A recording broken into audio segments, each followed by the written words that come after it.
අපි මේකට පාන් පිටි ටිකක් ගන්නවා. පාන් පිටි ග්‍රෑම් 200ක් විතර මම මෙතන අරන් තියෙනවා. පාන් පිටි ග්‍රෑම් 200ට ලුණු හැඳි කාලක්,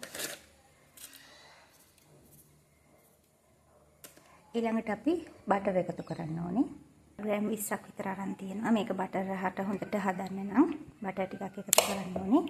දැන් ඊට පස්සේ අපි මේ ටික ඔක්කොම එකට කවලම් කරන්නට ඕනේ. මේකට පොල් තෙල් එකතු කරගන්නත් පුළුවන්. දැන් මේක මම බටර් ටික මෙහෙම පිටි සමග කවලම් කරා. මේක හොඳින් අනා ගන්න ඕනේ. වතුර පොඩ දාලා අපි මේක හොඳ ඩෝ එකක් වෙන විදියට අනා ගන්න ඕනේ. එහෙනම් මුලින් කවලම් කරගත්ත විදිය මේ විදියට මේ තියෙන්නේ පිටි ටික අනාගෙන අපි හදාගත් පිටි ගුලිය. දැන් මේක හොඳට නීට් කරන්න ඕනේ. නීට් කරලා අපි පැයක් විතර වහලා තියන්න ඕනේ.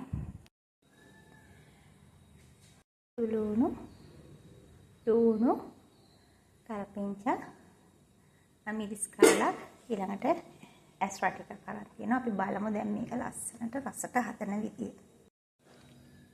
දැන් ඔන්න අපි කපාගෙන තියෙන ලුණු ටික පොඩියට කපලා සුදු ලුණු ටික, කරපිංච, මිරිස්, අඟුරු කැබලි දෙකක් අරන් තියෙනවා. ඊළඟට මාළු ටික හොඳට පොඩි කරලා අරන් තියෙනවා. දැන් අපි බලමු මේක හදන විදිය. ඉතින් අපි පෑන් එක රත් වුණාම බටර් හෝ එක්ස්ට්‍රා ටිකක් එකතු කරනවා.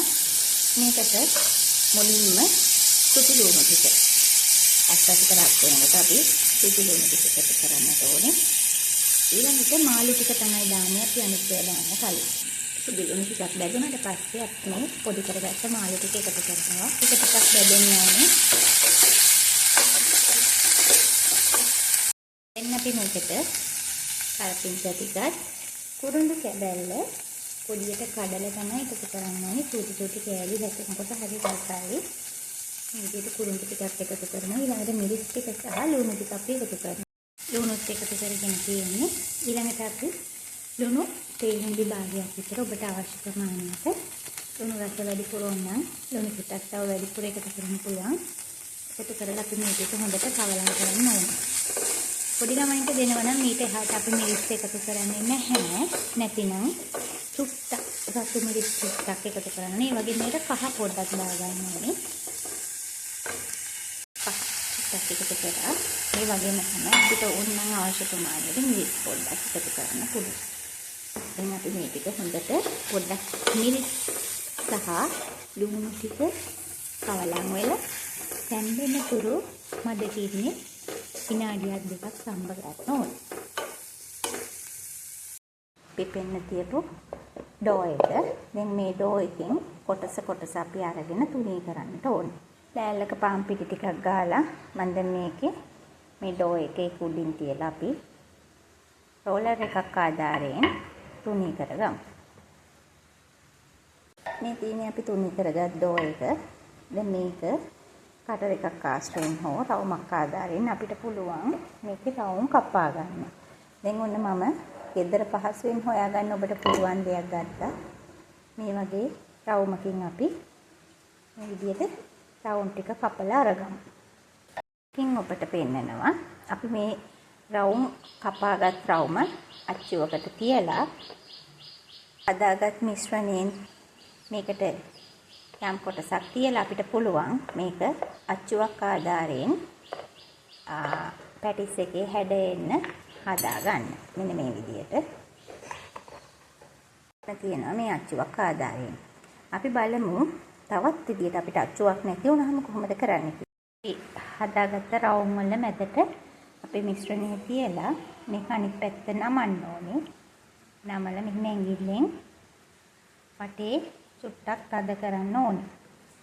තද කරලා අපිට පුළුවන් අපේ ගෑරපුවෙන් මේ විදිහට පැටිස් එකේ හැඩය සකසා ගන්න.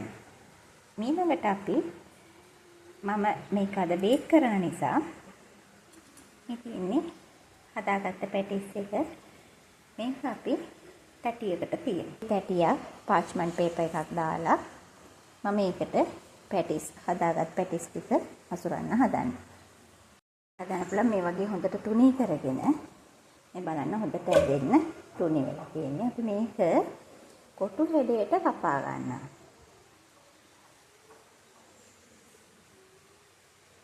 පුටු හැඩයට සමචතුරාස්‍ර ප්‍රමාණයක් එන විදියට අපිට මේක කපා ගන්න පුළුවන්.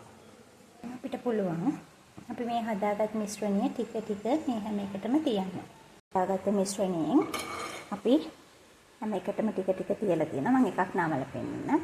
මේ පැත්ත අරගෙන අනිත් පැත්තට මේ විදියට ත්‍රිකෝණي හැදෙන්න නමන්න ඕනේ.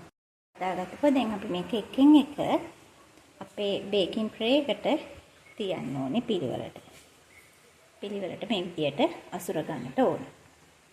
ගානම්ම තියෙන විවිධ වර්ගයට හදපු විවිධ හැඩයට රසයි සුවඳයි ඒ වගේම හරි ලස්සනට තියෙනවා මේ තියෙන්නේ.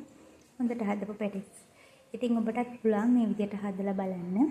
oven එකේ මම පැය භාගයක් සෙල්සියස් අංශක 200 හිමින් මේක බේක් වෙන්න ඇරියා.